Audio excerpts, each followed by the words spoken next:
Assalamualaikum warahmatullahi wabarakatuh. Alhamdulillah. Alhamdulillahi wa kafa wassalatu wassalamu ala rasulillahil mustafa wa ala alihi wa ashabihi ahli siddiqi wal wafa. Asyhadu an la ilaha illallah wahdahu la syarikalah wa asyhadu anna muhammadan abduhu wa rasuluh. Baik, dari kami sekalian, apa kabar hari ini? Mudah-mudahan kalian senantiasa sehat dan walafiat dan sukses dalam menjalankan aktivitasnya sehari-hari serta memperoleh masa depan yang lebih jelas dan pasti. Baik, adik-adik kami sekalian, hari ini kita kembali bertemu dalam mata kuliah filsafat Islam. Adapun tema yang akan kita bahas dalam kesempatan ini adalah pemikiran Ibnu Rus. Baik, jadi Ibnu Rus ini adalah seorang filsuf muslim yang bernama lengkap Abu Al-Walid Muhammad bin Ahmad bin Muhammad bin Rus, berasal dari Cordova atau Andalusia, Spanyol. Dia lahir pada tahun 526 Masehi. Kemudian dia dibesarkan dalam keluarga ahli fikih. Ayahnya Ahmad atau Abul Qasim, seorang hakim Cordova. Demikian juga kakeknya sangat terkenal sebagai ahli fikih. Dengan demikian, ia lahir dari keluarga yang terhormat, alim, dan taat dalam menjalankan ajaran Islam. Kakeknya dan ayahnya adalah seorang penganut mazhab Maliki. Maka tidak heran sewaktu Ibnu Rus kecil, dia sudah terbiasa dengan kehidupan beragama. Lingkungan yang sangat kondusif itulah yang membuat Ibnu Rus kecil haus terhadap ilmu pengetahuan. Jadi waktu kecil ia mempelajari berbagai disiplin ilmu seperti ilmu Al-Quran, ilmu hadis, fikih, serta mendalami ilmu-ilmu eksak seperti matematika, filsafat, astronomi, dan kedokteran. Setelah menginjak remaja, ia terdorong untuk keluar dari lingkaran keluarga dalam menuntut ilmu. Ibnu Rus mendatangi para fuqaha yang menonjol di kawasan Andalusia kala itu untuk berguru dan menimba ilmu dengan mereka. Di antara para fuqaha itu adalah misalnya Al-Alim Baskawan, Abu Marwan. Kemudian ia berguru juga kepada Abu Bakar bin Samhum, Abu Ja'far bin Abdul Aziz. Kemudian juga dia berguru dengan Abdullah Al-Maziri dan Abdul Muhammad bin Riz. Karena ia terkenal dengan ilmuwan yang ahli dalam berbagai disiplin ilmu pengetahuan, dalam bidang kedokteran dia sempat belajar dengan Abu Ja'far Harun At-Tarjali dan Abu Marwan bil Qarbul. Dalam bidang filsafat, ia belajar dengan Ibnu Bajjah yang di barat dikenal dengan Afinfes, filsuf besar di Eropa sebelum Ibnu Rus. Jadi sebelum Ibnu Rus itu ada seorang filsuf yang terkenal dengan sebutan Afinfes.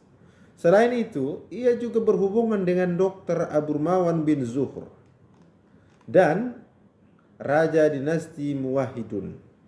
Selain menjalin perhubungan yang akrab dengan ilmu zuhur,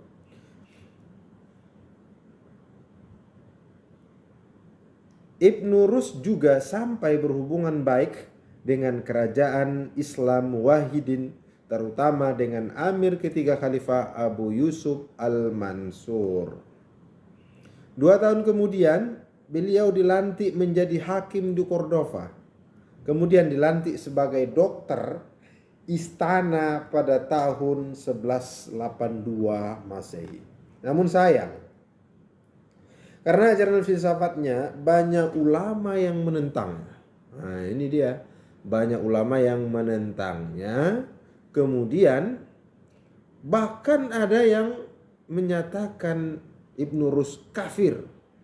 Ada juga yang sekelompok ulama yang berusaha untuk menyingkirkan dan menfitnahnya karena ajaran menyimpang itu.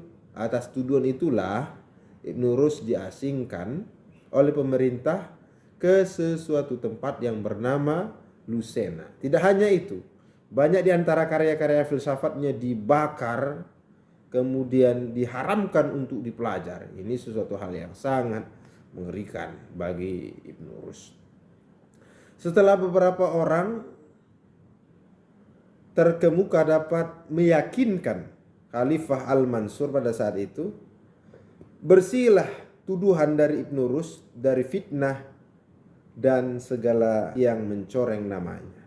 Maka ia baru dibebaskan oleh raja. Akan tetapi tidak lama kemudian fitnah itu seperti semula tidak terulang kembali. Akhirnya kali ini Ibnu Rus diasingkan ke Maghribi atau Maroko. Terus diasingkan dia karena pemikirannya. Di sana kemudian Ibnu Rus menghabiskan sisa umurnya hingga datang ajal menjemputnya pada 19 Safar 595 11 bertepatan dengan 10 Desember. Kemudian kematian itu menjadikan kehilangan dan cukup besar bagi kerajaan umat Islam di Spanyol. Beliau tidak meninggalkan sembarang harta, melainkan ilmu dan tulisan dalam berbagai bidang seperti filsafat, kedokteran, ilmu kalam, ilmu falak, musik, kajian bahasa, dan nahwu. Jadi semasa Ibnu Rus hidup, ya suka sederhana hidupnya, bersahaja tanpa memperdulikan tentang pakaian, harta benda. Walaupun begitu sifatnya sangat pemurah sekalipun orang-orang yang pernah memusuhinya atau menghina dirinya. Demikian suatu ciri kebaikan yang juga terkenal seseorang yang sangat rendah hati, terutama kepada orang-orang yang miskin. Kehidupannya sebagian besar digunakan untuk menjalani tugas sebagai hakim dan dokter. Tetapi di barat dia dikenal sebagai filsuf yang banyak mengkaji dan mengomentari pemikiran Aristoteles. Ibnu Rus termasuk seorang yang jenius. Banyak karyanya yang dia tulis dalam berbagai bidang. Kebesaran dan keseriusan Ibnu Rus bisa dilihat dari karya-karyanya. Dalam berbagai karyanya, ia selalu membagi pembahasannya ke dalam 3 bentuk, yaitu komentar, kemudian kritik, serta pendapat. Ernest Renan, seorang filsuf Prancis, mengatakan bahwa Ibnu Rus menulis sekitar 78 judul buku dalam berbagai bidang ilmu. Dengan rincian 39 judul tentang filsafat, 3 tentang ilmu alam, 8 tentang fikih, 4 tentang ilmu falak, matematika, astronomi, dan 2 tentang ilmu nahwu dan sastra. Serta 20 judul tentang kedokteran, namun hanya beberapa buku yang sampai ke tangan kita. Di antaranya, pertama itu ada buku berjudul Suru Katsira ala Al-Farabi fi Masail Al-Mutai Aristoteles. Jadi buku ini berisikan tentang komentar-komentar Ibnu Rus mengenai filsafat dari Aristoteles. Kemudian yang kedua, Fasal al-maqal fima baina al-hikmihi wa syar'ihi wa asy-syari'ah minal i'sal, yaitu uraian tentang kitab filsafat dan syariah. Kemudian yang ketiga, manahij al-adillah fi aqaid al-millah, berapa metode argumentatif dalam akidah dan agama. Kemudian, nah ini yang sangat fenomenal karya dari Ibnu Rus, yaitu Tahaffud at-Tahaffud, kerancuan dalam kerancuan.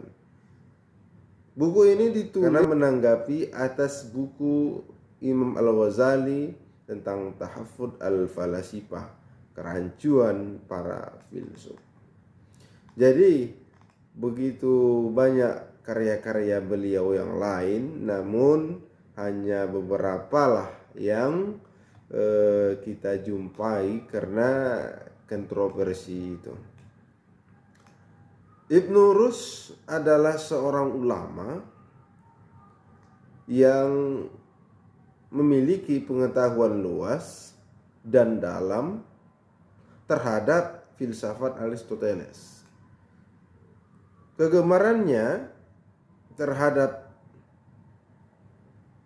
mencari ilmu pengetahuan karena menurut riwayat sejak kecil sampai tua ia tidak pernah terputus membaca, menelaah kecuali dalam keadaan malam ketika ayahnya meninggal dan malam perkawinannya. Jadi Ibnu Rus itu tidak pernah dia tidak membaca dalam hari-harinya. Itu dia. Kemudian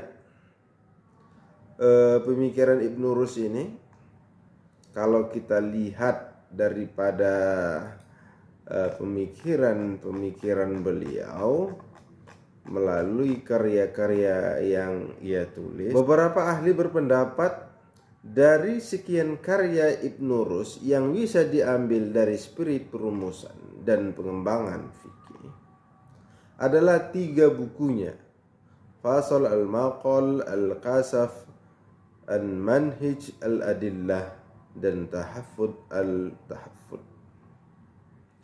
Ditulis berturut-turut pada tahun 1178, 1179, dan 1180.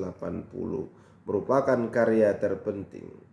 3 buku ini pandangannya kontroversial Ibnu Rus yang pernah menggemparkan dunia Eropa dan pada abad pertengahan, yaitu abad ke-13. Jadi kalau kita lihat dari karya-karya beliau itu, sehingga pemikirannya dapat kita lihat bahwa bagaimana Ibnu Rus menghubungkan agama dengan filsafat. Salah satu pandangan Ibnu Rus itu adalah teorinya tentang harmonisasi antara perpaduan agama dan filsafat, atau al-ittisal baina syariah wal al-hikmah. Jadi banyak karya-karya daripada Aristoteles yang beliau upayakan untuk mencocokkan dengan ajaran Islam. Kemudian Ibnu Rus juga mengatakan bahwa siapa yang mempelajari anatomi akan meningkatkan keimanan kepada Allah yang Maha Kuasa. Pernyataan ini muncul dari berbagai teguhnya ia pada teks agama melalui penajaman akal budi. Ini membuktikan bahwa ia mengenal Allah. Dalam banyak karyanya di bidang filsafat dan kedokteran juga dijumpai ketaatan dan kedalaman pemahamannya terhadap Al-Quran. Rasionalitas Ibnu Rus terlihat dari beberapa argumentasinya dalam memahami permasalahan akidah misalnya. Ibnu Rus mengakui adanya kebebasan aksi dalam diri manusia. Ibnu Rus telah berhasil melakukan rasionalisasi terhadap permasalahan qada dan qadar yang selama berabad-abad menjadi sentral persengketaan antara aliran dalam Islam. Keimanan terhadap qada dan qadar tidak akan memberendal tanggung jawab manusia, juga tidak akan memberangus otoritas Tuhan atas makhluknya. Setiap perbuatan manusia selain merupakan di luar kehendaknya sendiri, bukan paksaan dari Tuhan, juga merupakan perbuatan yang sangat bergantung kepada ikatan yang ada di luar kehendaknya sendiri.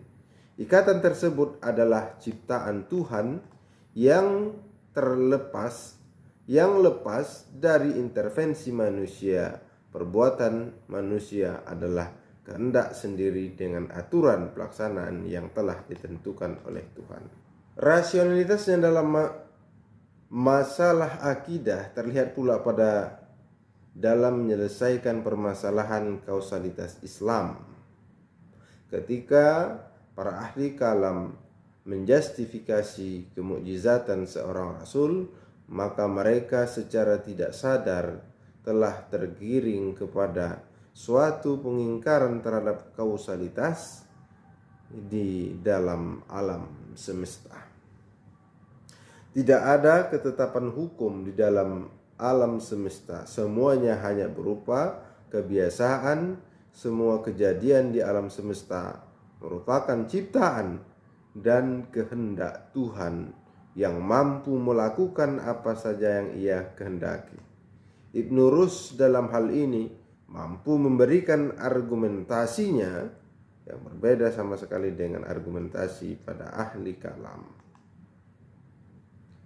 Biasanya argumentasi tersebut membuatnya mengingkari keberadaan mukjizat dalam Islam, apalagi sampai memaksanya untuk menyatakan sesuatu yang tidak rasional, seperti pengingkaran terhadap kausalitas alam semesta.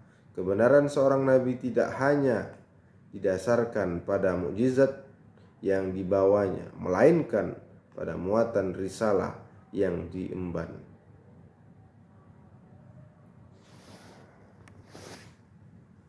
Kemudian pemikiran Ibnu Rus tentang harmonisasi.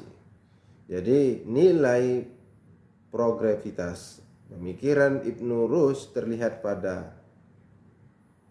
dari upayanya menyelesaikan problematika yang bertentangan antara agama dan filsafat melalui metode takwil. Penggunaan takwil berarti memberikan porsi seluas-luasnya kepada akal manusia untuk menyikapi semua permasalahan yang ada. Ibnu Rus tidak risau bila metode petakwilan harus diambil dari umat di luar Islam. Ibnu Rus mengingatkan keberadaan komplikasi dalam setiap keilmuan, mana yang datang belakangan mengambil manfaat dari temuan para pendahulunya. Lebih dari itu, Ibnu Rus sangat menghargai adanya perbedaan pendapat, perbedaan agama, tidak menghalangi dirinya mengkaji filsafat Yunani. Adik-adik kami sekalian, bahwa Ibnu Rus ini juga menganjurkan dilakukan interaksi keilmuan antara Islam dengan agama-agama lain. Kebenaran adalah sesuatu yang harus dicari, namun tidak untuk dimonopoli. Pengaruh pemikiran Ibnu Rus di dunia barat.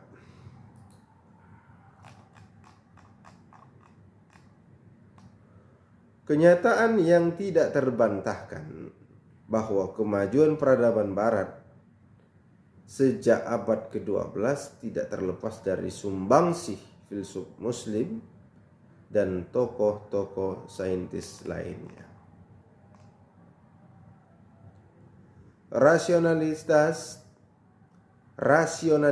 filsafat Ibnu Rus justru membawa angin segar bagi dunia Eropa, bahkan mampu membebaskan Eropa dari cengkraman hegemoni gereja. Pertama, dari segi lingkungan tempat tinggalnya, Ibn Rus itu adalah orang Eropa, orang Barat. Ia lahir di Cordova atau Spanyol.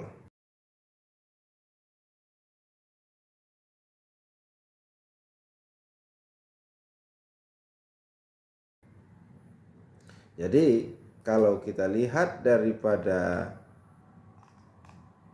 tempat kelahiran Ibn Rus itu sendiri, dia memang orang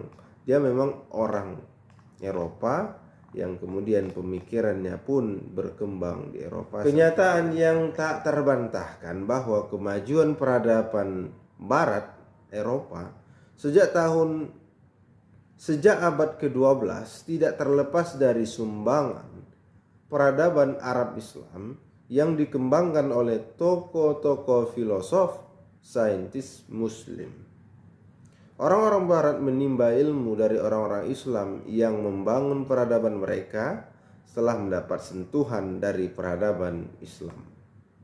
Oleh karena itu, Gustave Le Bon mengakui bahwa orang Arab lah yang menyebabkan Barat mempunyai peradaban. Mereka adalah imam Barat selama 6 abad. Demikian juga dikatakan Rom Landau, menegaskan bahwa dari orang Arab lah orang-orang Barat belajar berpikir objektif dan menurut logika. Arab yang membukakan mata Barat untuk belajar lapang dada dan mengembangkan toleransi terhadap kaum minoritas. Hal tersebut membawa Barat kepada kemajuan peradaban dan ilmu pengetahuan. Rasionalitas filsafat Ibn Rus justru membawa angin segar bagi dunia Eropa, bahkan mampu membebaskan Eropa dari cengkraman hegemoni gereja. Kehadiran filsafat Ibn Rus telah mengobarkan api revolusi yang menghendaki pemisahan sains dari agama. Ada beberapa faktor yang mendukung besarnya pengaruh Ibn Rus ke dalam peradaban Barat. Pertama, dari segi lingkungan tempat tinggalnya, Ibn Rus itu adalah orang Barat. Ia lahir dan meninggal di Barat. Dari segi lingkungan inilah sangat mudah bagi orang-orang Barat yang mengakses pemikirannya, apalagi keadaan ini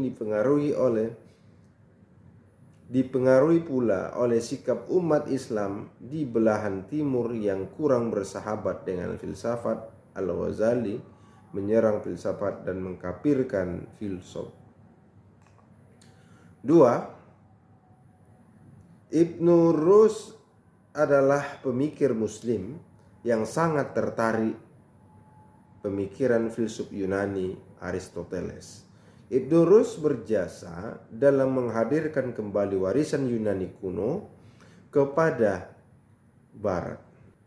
Ibn Rus lah yang menggali dan mengembalikan mutiara yang telah lama hilang tersebut, sehingga orang Barat merasakan berutang budi kepada Ibn Rus dan begitu menghormatinya. 3. Yang penting adalah Ibn Rus pemikir rasional dan berhasil mengembangkan gagasan-gagasan rasional ke dunia Barat. Ia menempatkan posisi akal pada tempat yang tinggi.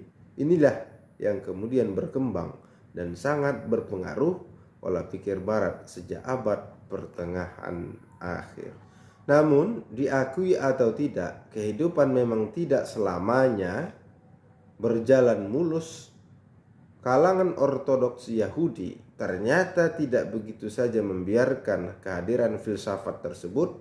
Perlawanan para rahib Yahudi maupun para pendeta agama lainnya cukup menjadi bukti ketidakcocokan para agamawan terhadap filsafat. Filsafat dianggap sebagai pemikiran yang akan mendistorsi paham keagamaan. Sebagai antisipasi, cara satu-satunya adalah melakukan penindasan terhadap para filsuf, walaupun berbagai penindasan yang dilakukan penggalian terhadap filsafat Islam tidak mengalami penyusutan dalam tradisi Yahudi.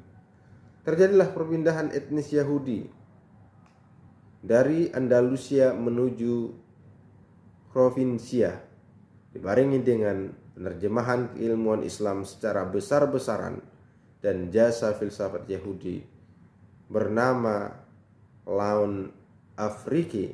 Filsafat Ibn Rus mendapat tempat yang layak dalam pemikiran Yahudi. Demikian perkuliahan kita pada hari ini.